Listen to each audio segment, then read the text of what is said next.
In this lecture, we discuss non-local existence of the solution of initial value problem. So earlier we have discussed existence of solutions in bounded domain. So in a box like this. So okay. So now we are talking on solution in which y is not bounded. So take initial value problem, dy by dt equal to f of ty with one condition. So this f is continuous on the region t minus t naught less than a, and y can take any value, and f satisfies a Lipset condition in this domain. Then the given IVP has a solution on the interval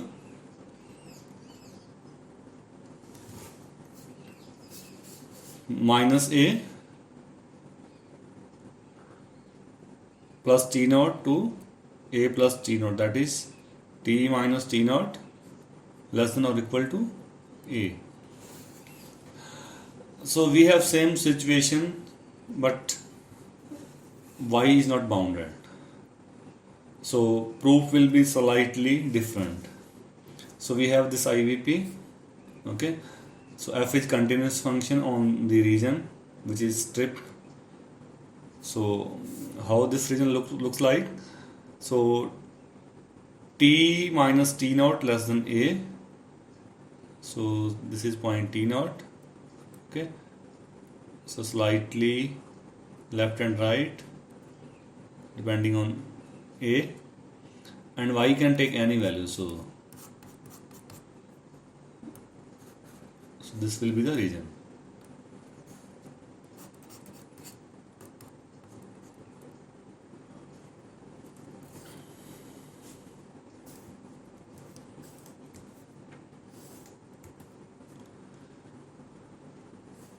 So f satisfies Lipset condition in this region S, and this is not bounded above or below. So you can go like, since y is not bounded, so this is not bounded above or below. So fty, which is a function of t and y, need not be bounded in that region S, since t is bounded but y is not bounded. So as in the proof of Picard's theorem, we have written phi k as phi 0 plus phi 1 minus phi 0 up to phi k minus 1, and we are using same idea, that is you are writing successive approximations, and where phi 0, what is phi 0? This is y 0 and others.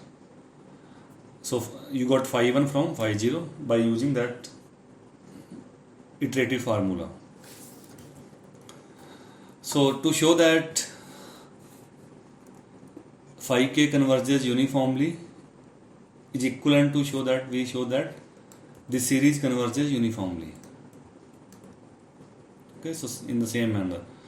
So fty is not bounded, so we adopt a different strategy to estimating different term of the series. So you need to compute difference of two terms as we did in Picard's existence theorem, that is local existence theorem. So let us assume that m0 is y0, mod of y0, which is given, and m1 is maximum of phi of 1. So what is m0? This is maximum of phi 0, and m1 is maximum of phi 1. And this m1 exists, that you can check by the given arguments. So since f is continuous, so for a fixed y0, ft y0 is continuous function on this domain. So what is phi 1? Phi 1 uses phi 0. Phi 0 is y0. Okay. So since y0 is a constant, so this is continuous. So everything is continuous in this interval. So mod of phi 1t attains its maxima in the interval t minus t naught less than a. So we take, so since phi 1 is continuous and bounded, so which is a function of t only, okay, so phi 1 take its maxima, let us denote it by m1, and then assume that m, what is m? m0 plus m1. Now mod of phi 0, which is mod of y0, this is m, so this is m0, okay, and mod of phi 1 minus phi 0, you can write separate mod of phi 1 plus mod of phi 0, okay. So what is the maximum of phi 1, which is m1, and what is maximum of phi 0, this is m0, and we are writing m0 plus m1 equal to m. Okay, so we have shown that phi 0 and phi 1 both are bounded. So now we take t from t naught to t naught plus a. So region will be t naught, this is t naught, and this is t naught plus a, okay, and this is minus a plus t naught. So we are proving the result in this part. So t lies here, and same in the same manner you can prove here, okay. So now we write phi 2 minus phi 1. What will be phi 2? This will be y0 plus t naught to t fs phi 1s. So subtract phi 2 minus phi 1, so y0 will cancel out, so you got this one. Then put modulus on integrand, okay. So this side will be bigger. So now use the Lipschitz condition, okay, so with constant L, and mod of phi 1 minus phi 0 that we have written earlier, that is less than or equal to m. So replace phi 1 minus phi 0 with m, and integral of ds will be s, and upper limit t, lower limit t naught, okay. So phi 2 minus phi 1 less than L m t minus t naught. Similarly, phi 3 minus phi 2, you can check that same argument, so you got L square m by 2 t minus t naught square. And now we apply induction, and we assume that this is true up to m, okay. So you got something L m minus 1 m t minus t naught m minus 1 upon m minus 1 factorial. And let us show for next integer m plus 1. So now compute phi m plus 1 minus phi m t, okay. So fit value of phi m plus 1 and phi m, okay, and then same argument, use Lipschitz condition. So you got phi m minus phi m minus 1, and for this phi m minus phi m minus 1 result is true, so use previous one, this one.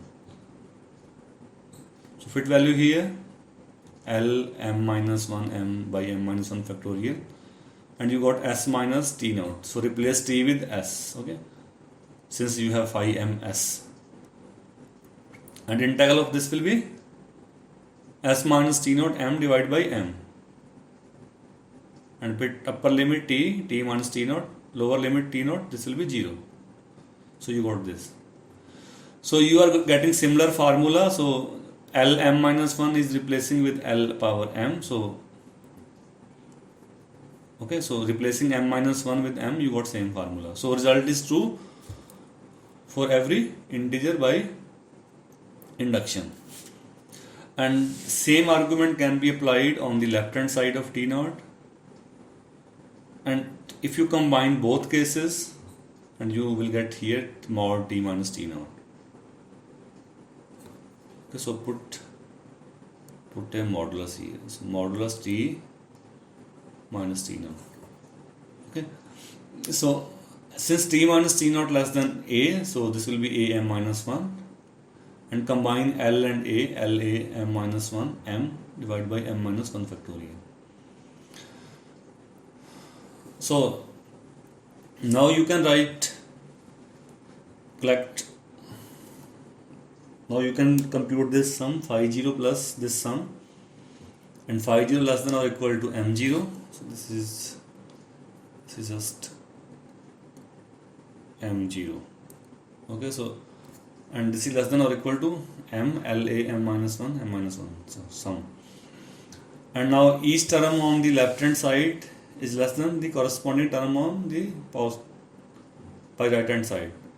And by Weierstrass m test, this right hand side converges. Okay, so left hand side also converges, and this series is converges, so that will be the phi kt. Okay, so and let us denote the limit by phi t, since phi k converges, so let us denote the limit by phi of t. Now we show that phi t is a solution of the IVP.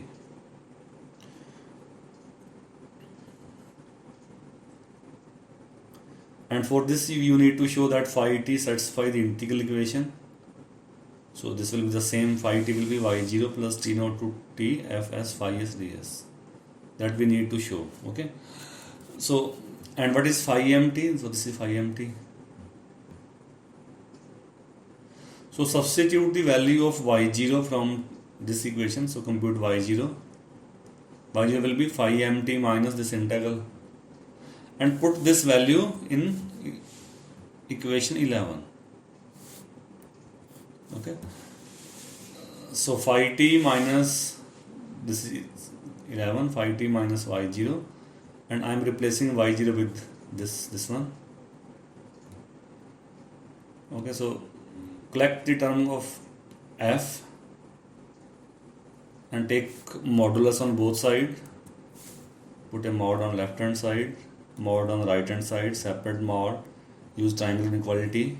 Okay, and in integral use Lipset.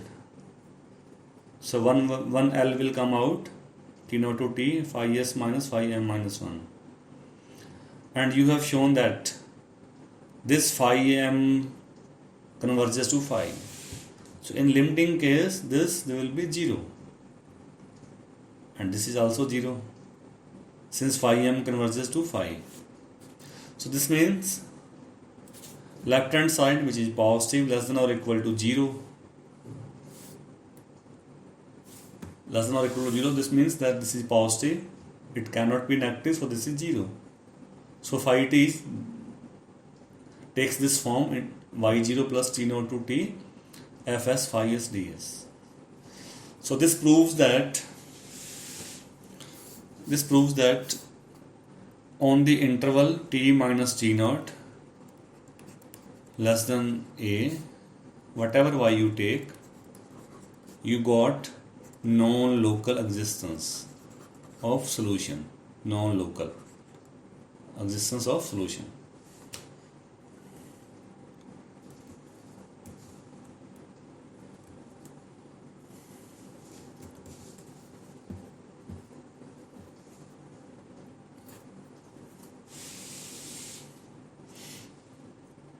So next is small corollary from this theorem, which says that if f is a continuous function on R2 and you take any point t naught y naught in R2, and for any a positive f satisfy a Lipset condition on this strip, okay, so mod of t less than a, then the given IVP dy by dt equal to f of ty, y at t naught is y naught, has a solution on the entire R.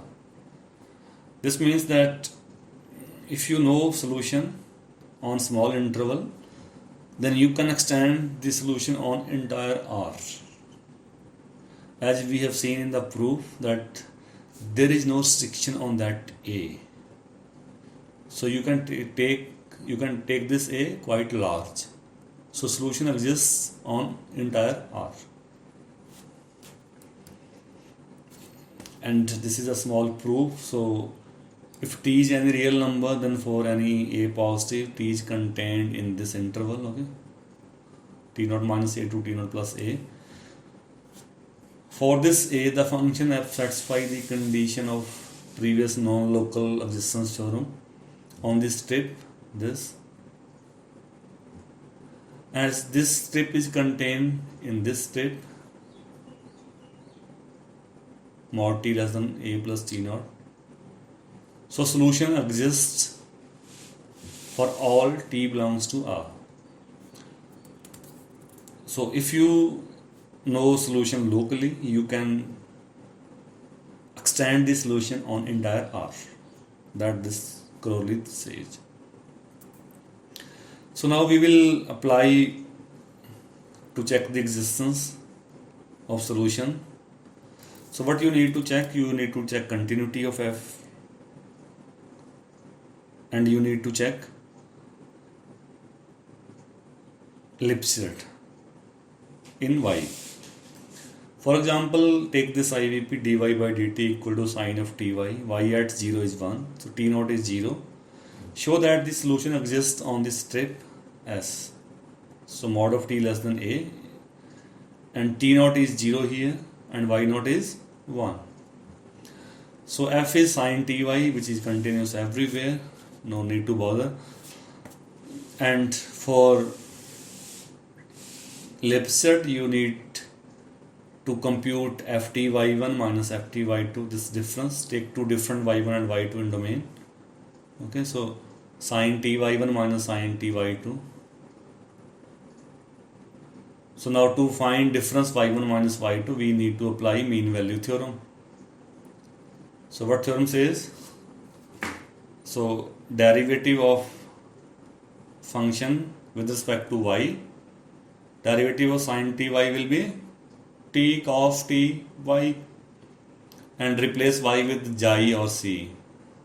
This xi lies between y1 and y2, and here ty y1 minus ty y2. Okay, so 1 t will come out from this. So t square less than t square y1 minus y2, and mod of t less than a, so you can replace with a. So this F satisfies Lipschitz condition for any a positive, and you can take this a quite large, so solution exists on the entire real line. Next example, that you need to show this problem has a solution. This problem has a solution on R. So this F looks difficult, but not so difficult. So FTY is this. So F is continuous. You can check YQ, EQ 1 plus Y square. All are continuous function. So F is a continuous function in R2.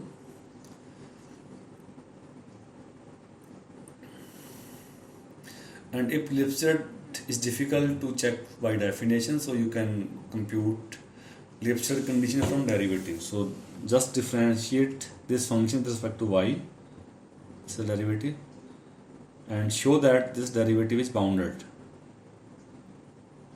Okay, so this is bounded by e power a plus a square. So what is a? So I am putting a from my side. So I am what I am assuming. So I am assuming that mod of t less than or equal to a. Okay, and t naught is 0. This is given. So I am showing that this function satisfies condition on this interval minus a to a, continuity plus Lipschitz. Okay, whatever y you take with Lipschitz constant ea plus a square. So given IVP has a solution on this domain, on the domain mod of t less than a, and you can take a quite large. So solution exists on entire R.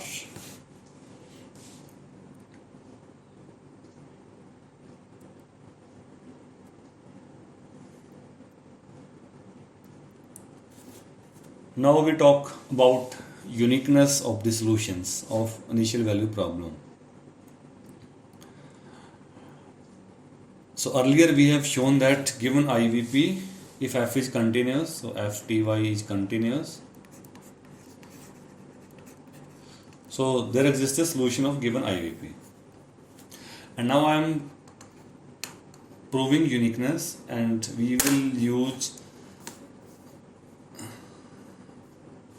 an inequality which is known as Grunwald's inequality, that will be used to prove uniqueness. So firstly I am proving that theorem, Grunwald's inequality, which says that if you have a continuous function f which is non-negative, and assume that there are two constants c and k, both are positive, so ft less than c plus k t naught to t fs ds. So in other words, you have an implicit relation, okay? So implicit inequality. So ft less than or equal to c, which is positive, k positive, this integrand is also positive, so everything is positive, so ft less than this. Then you can write ft equal to less than or equal to c e power k t minus t naught.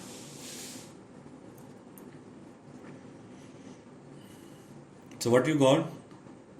So earlier c plus k was in summation, so now the c is here, but that k goes in exponential power, and this f disappear from right hand side. Okay, so you ft less than or equal to c e power k t minus t naught. So you are getting exponential from differential equation, so somewhere you will solve some differential equation here in the proof. So proof is quite simple. So firstly I'll take t greater than t naught, so you can take your domain, so like this is t naught, okay, this side or this side.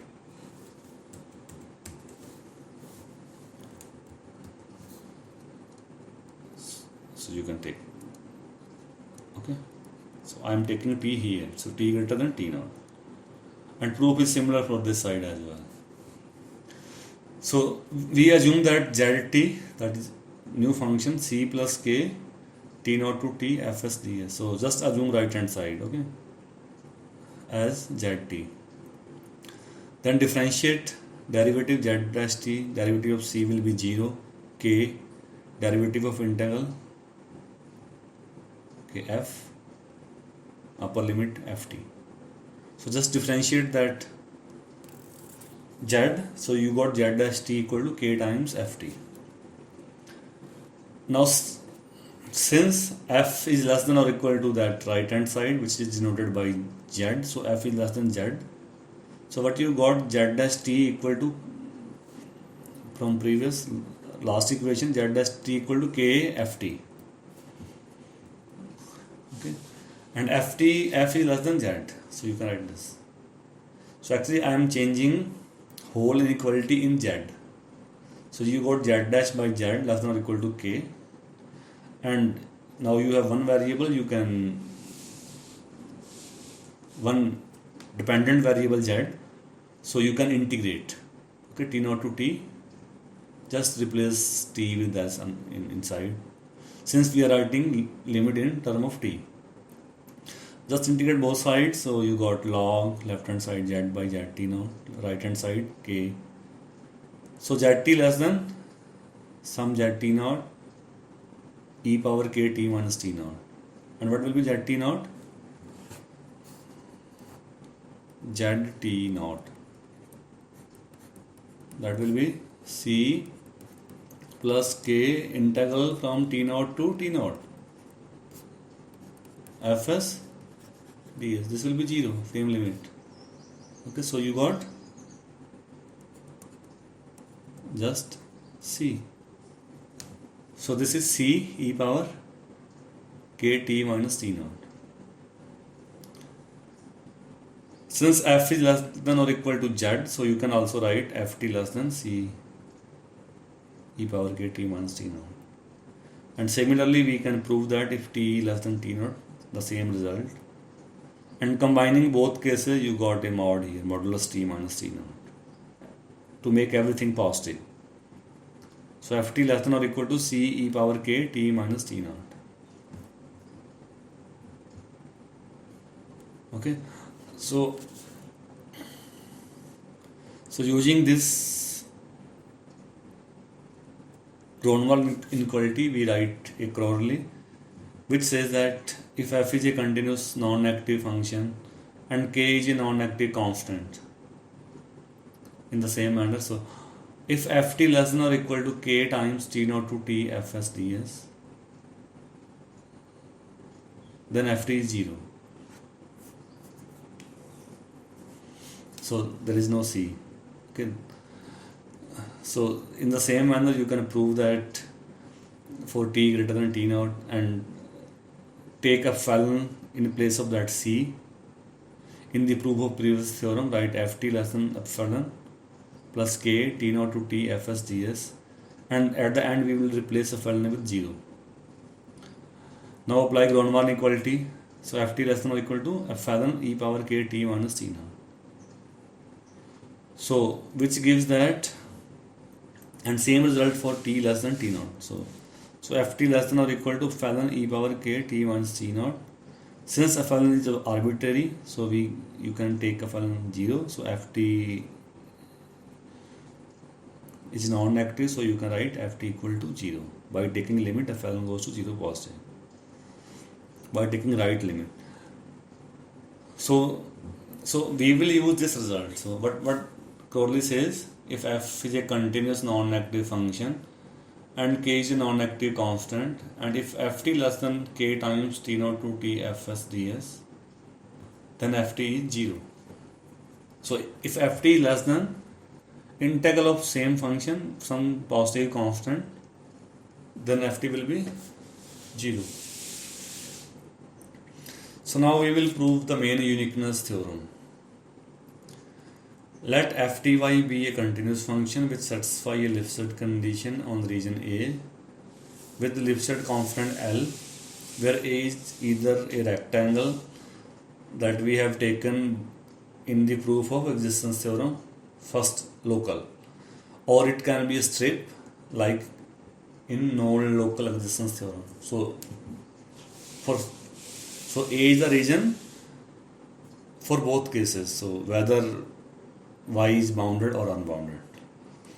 And if phi and psi are two solutions of IVP on an interval containing t naught, then phi and psi both are equal for all t in that interval. This means solution is unique. So this is a small proof. So we take that interval t naught minus alpha to t naught plus alpha around t naught, and firstly I am proving on this side. So this is t naught. Okay, so in this side, so phi t is a solution, so phi t will be y0 plus t naught to t fs phi s ds. Psi t is also solution, so psi t will be in this form, psi t equal to y0 plus fs, sorry, this is psi. Then subtract both phi t minus psi t less than or equal to y0 will cancel out, so t naught to t fs phi s minus fs psi s. Now apply Lipschitz condition here, so L phi s minus psi s. Now apply corollary of Cronval inequality. So what is f here? That is written in f. So ft is non-negative function, so ft is mod of phi t minus psi t. So this is ft. So ft less than or equal to constant times integral of ft, then ft is 0. Okay, so this means phi t minus psi t mod is 0. So phi t and psi t both are equal in that interval. So this shows that solution is unique.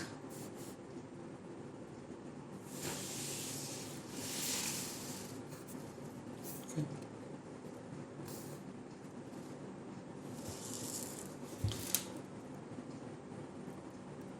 So now we take one example. Discuss the existence and uniqueness of the solution of the IVP. Thus, So in given IVP you have f. What is fty?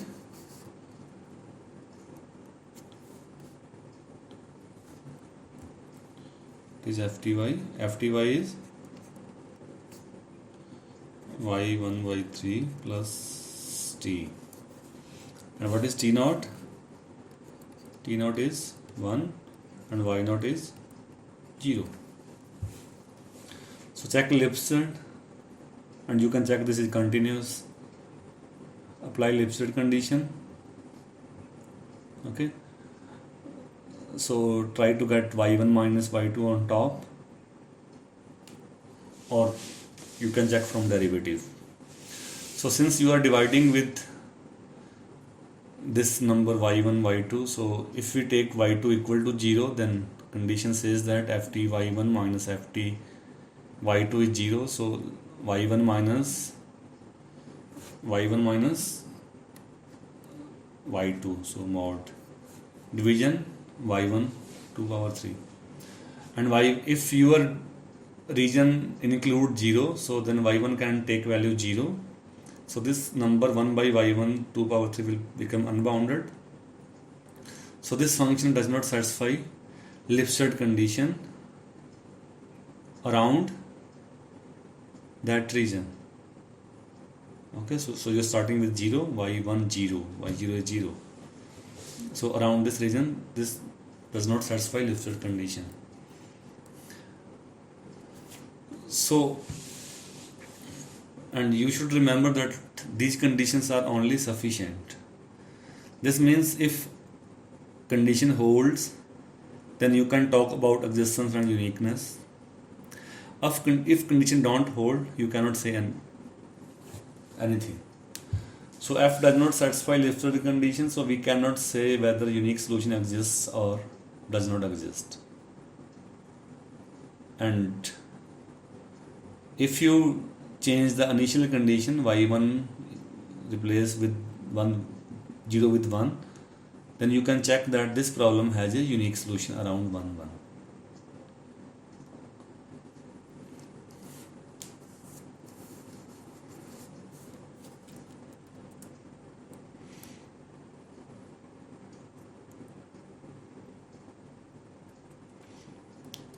So next theorem, or you can say this is just a new example.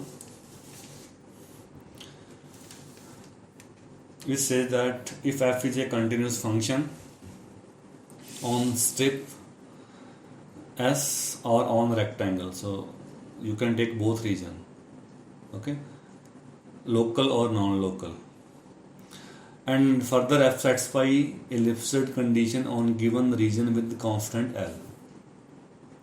Then part 1 is that if phi and psi are two solutions defined on this interval minus a plus t naught to t naught plus a of given IVP y dash equal to fty, satisfying the initial condition y t naught equal to y naught and y t naught equal to y1 respectively.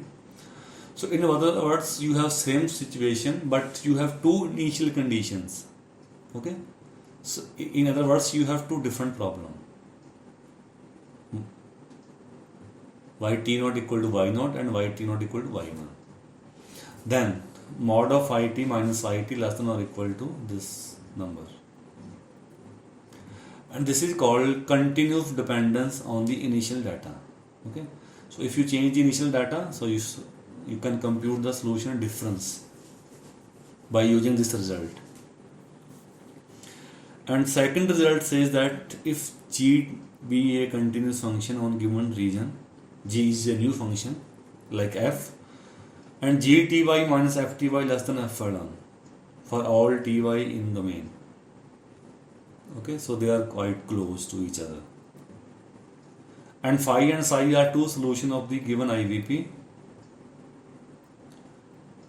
So now you have two different problems. So y dash equal to fty, y t naught equal to y naught, and y dash equal to gty, y t naught equal to y naught. So now you have same initial conditions but two different right hand side f and g. and assume that phi and psi are defined on that interval, then mod of phi t minus psi t less than f ln a e power la. So in part 1 you had two different conditions, and in part 2 you have two different right hand side f and g, and proof is quite simple based on Grunwald inequality.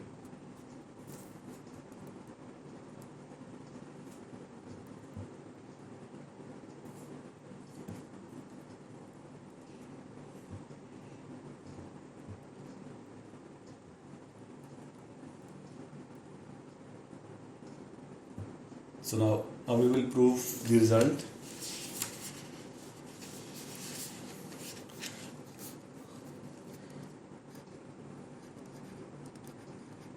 So I'm writing the proof by hand. So in part 1 what you have, t greater than t naught I'm taking.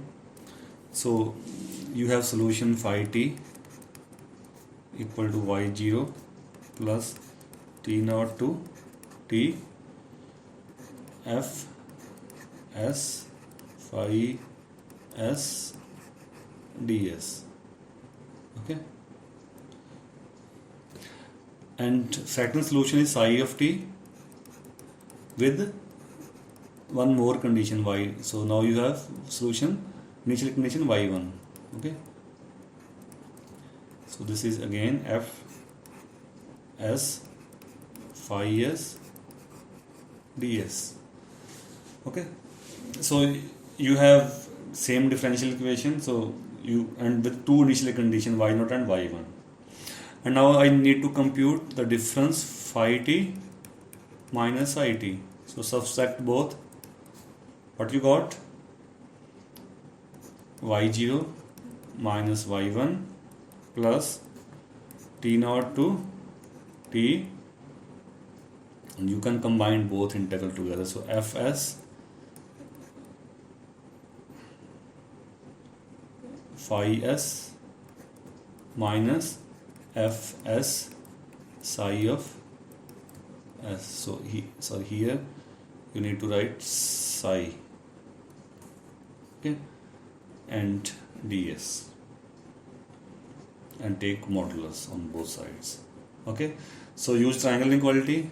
So first will be y0 minus y1 plus second integral t naught to t, take modulus inside. So fs phi s minus fs psi s ds.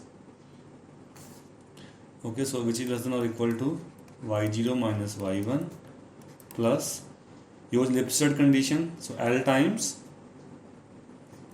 t naught to t phi s minus psi s.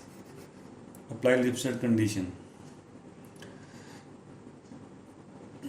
So now you need to use Grunwald inequality, which says that left hand side ft less than or equal to some constant c positive plus k, then integral of same function phi minus psi. Okay, so what the inequality says, so by Grunwald inequality, by Grunwald's inequality, f, what is f here? So f is phi t minus psi t. Ft less than or equal to c. What is c? y0 minus y1. Okay, e power k, k is L, and t minus t naught. Okay, so this is the result.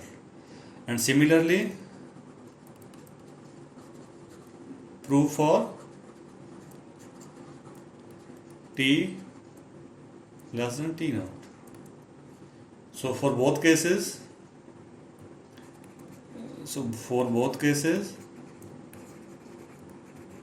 same result holds.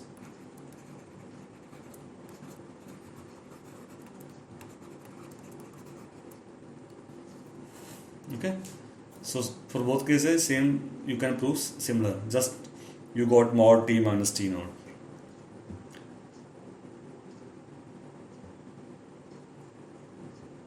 And to prove second part,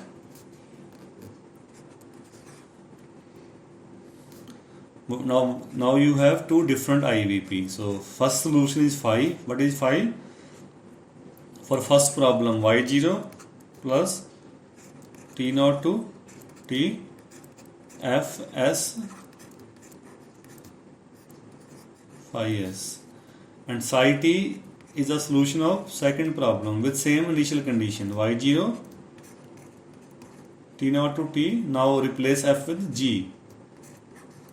Okay, psi s ds, and in the same manner compute their difference phi t minus psi t.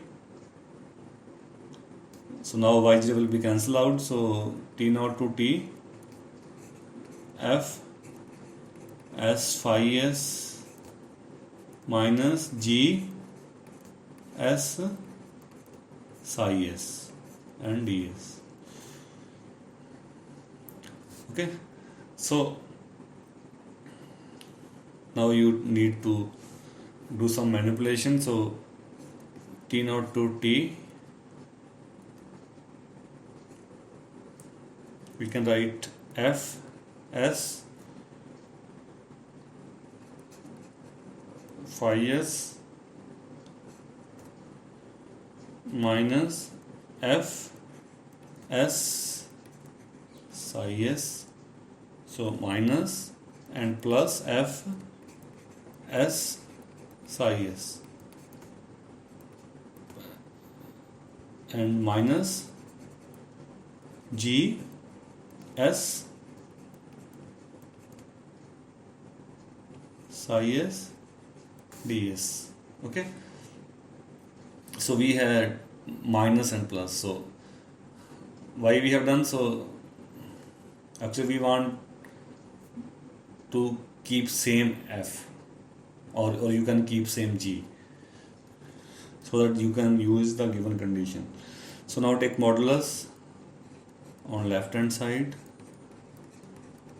and on right hand side, so which is less than or equal to, so now you have same f, you can apply Lipser condition on first. Okay, so firstly I'll make separate t naught to t mod of f s phi s. Okay, so psi s modulus ds first, and then second t naught to t f s psi s minus g s psi s and ds. So use Lipser condition on first, so L t naught to t mod of phi s minus of psi s, okay, ds, and for second use condition f minus g less than epsilon. So you can write, you can simplify now this L. First is same t naught to t modulus of phi s minus psi s ds, plus second integral will be epsilon, and ds will be t minus t naught, and make this side bigger, and t minus t naught, this is less than a. So now you can apply Grunwald inequality. This is constant c plus some constant integral same function on left hand side. So apply Grunwald inequality. So apply Gronwall's inequality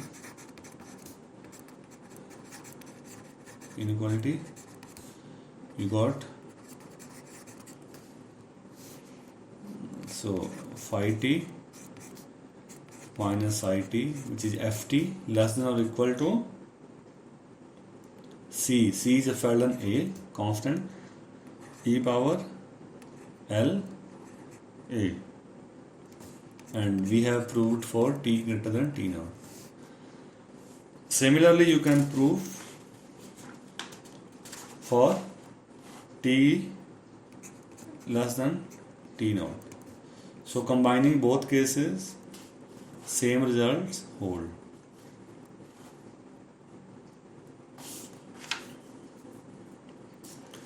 So up to now we have studied Picard's existence theorem,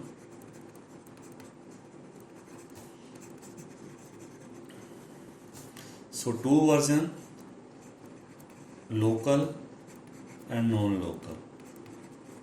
Okay, so what you need, continuity in both, and proving of both part you need Lipschitz condition, and then you have proved uniqueness of solution by using continuity of F continuity and Lipschitz condition.